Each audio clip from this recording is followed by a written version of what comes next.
Lisa is the mother of 2 elementary school-age children and the daughter of Bill and Kathy Pike. Bill and Kathy Pike, raise your hands. Lisa grew up in this church, and she and her 2 children live in Montecito, California. You may recognize from the news that this is the town in the hills above Santa Barbara County that recently experienced mandatory evacuations because of out-of-control wildfires. A few weeks ago, Lisa and her children spent several days in hotels and bunking in with friends during this time. School and Lisa's work were canceled. However, due to a whole bunch of prayers and the beating wings of angels redirecting the wind, the wildfires did not touch their home. They moved back in and things began to have some more normalcy, back to school, back to work. Then the rains began.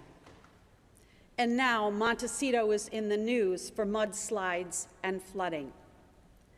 The devastation after the fires left the slopes very vulnerable in the midst of heavy rains.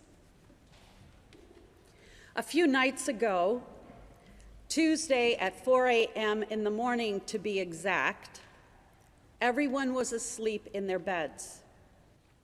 All of a sudden, Lisa was awakened by the shaking of the foundation of the house and the thundering noise of a stream and pounding rain. The electricity was out and everything was pitch black. She immediately roused the children, and she in her nightgown, the kids in their PJs, all jumped into the car and fled the house with nothing. Lisa tried many routes to get out of the area. Route 101, the freeway in this area, was impassable because of mudslides. It still remains closed in some parts with 2 feet of mud covering the road. A policeman on duty that night in the area was not even able to direct Lisa to an escape route. There were cars everywhere. She drove down a street and was stopped by mud, turned around, and in doing so, one of her wheels fell into a hole. What am I gonna do now? The car is stuck, the kids are scared, it's pitch black, and there's water rushing by. At that very moment, a truck came by. Lisa saw the headlights and ran to the truck, trekking through muddy waters up to her knees with the rain pouring down. Lisa found a young couple inside the truck and told them that she had 2 children who had to get out of the car. "You must take them with you," she yelled. The man headed over to the car and carried the 2 children through the water safely back to his truck, with Lisa following right behind. The young couple took the 3 of them to their home. Even though the electricity was out and Lisa and the kids in their PJs sopping wet, they were all safe. When Lisa entered the home of the couple who rescued them, she immediately noticed an open Bible. And there was a Bible verse hung on the wall of this couple's home. Lisa knew that God's loving hand had brought her and the children there. Lisa emailed her mom, "Mom, the truck was there instantly. I never had a moment to panic. God arrived instantly, right at that moment." Lisa and the children understood that they were saved. She and her family were safe, and it was God that brought them to safety. The Lord's hand was holding them all. There is still mandatory evacuation for 2 more weeks in Montecito. No one can return home right now with hundreds of earth movers working on the rivers and the destruction wrought by the mud. 18 people in this town have died, and some are still missing. All of the elementary school children in the area have been accounted for and are safe. Lisa's children have been staying with their dad in a neighboring town. The kids and Lisa are doing great, and grandmother Kathy reports that they all sound good. Lisa has rented a car and is safe in a hotel and able to keep working. And this Tuesday coming up, everyone will gather to celebrate the 11th birthday of Lisa's daughter. Lisa tells her mother she doesn't have to ask anything of God any longer. Just say thank you, for God was here. On this second Sunday of Epiphany, our lessons reflect the theme of God's call. God called the boy Samuel in our first lesson quietly in the stillness of the dark night. In our gospel lesson, Jesus calls Philip with the words, "Follow me." Sometimes God's call is dramatic, shaking the foundations of the one who hears God's voice, like the prophet Isaiah and his call. Sometimes God's call comes to a mother, wakes her at 4 a.m., and gets her moving to save her family from harm. Sometimes God's call comes without words during a dangerous night when a young couple understands that they need to get in their truck and help strangers in need. Sundays such as these are meant to remind us that God is calling us too. We first heard God's call at the baptismal font. Through water and the Spirit, we learned that we are the Lord's.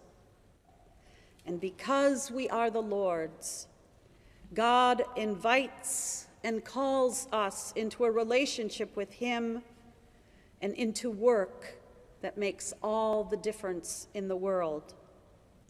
The Lord has called us by name to do great things. Sometimes we might think that God's call is only for amazing people and prophets, like the women and men in Scripture, or famous figures in history like the Reverend Dr. Martin Luther King Jr. Yet Lisa's experience in Montecito reminds us that it is folks like you and me who end up doing amazing, life-saving work when we listen for God's call and are being open to being led by His grace and love. Responding to God's call does not necessarily mean that the call will be easy. Answering God's call does not mean that we will not be afraid. We may doubt whether we can answer the call in the first place.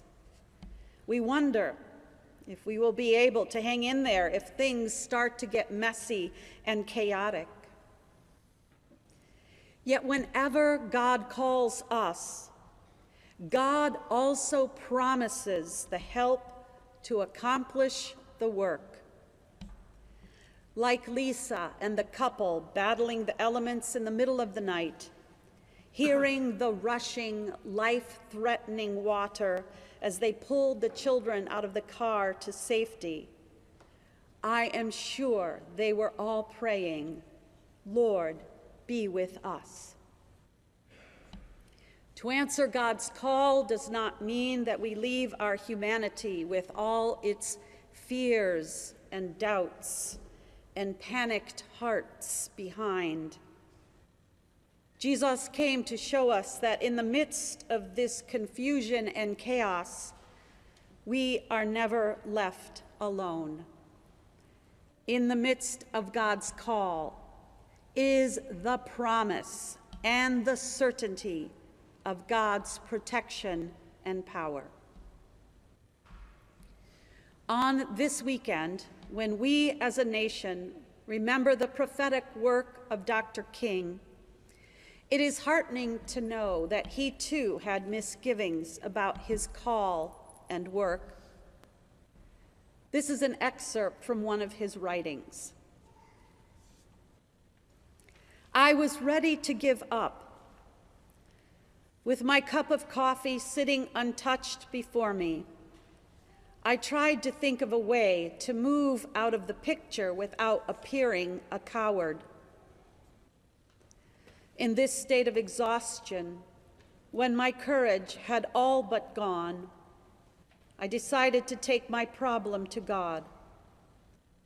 With my head in my hands, I bowed over the kitchen table and prayed aloud. The words I spoke to God that midnight are still vivid in my memory. I am here taking a stand for what I believe is right, but now I am afraid. The people are looking to me for leadership, and if I stand before them without strength and courage, they too will falter. I am at the end of my powers. I have nothing left. I've come to the point where I can't face it alone.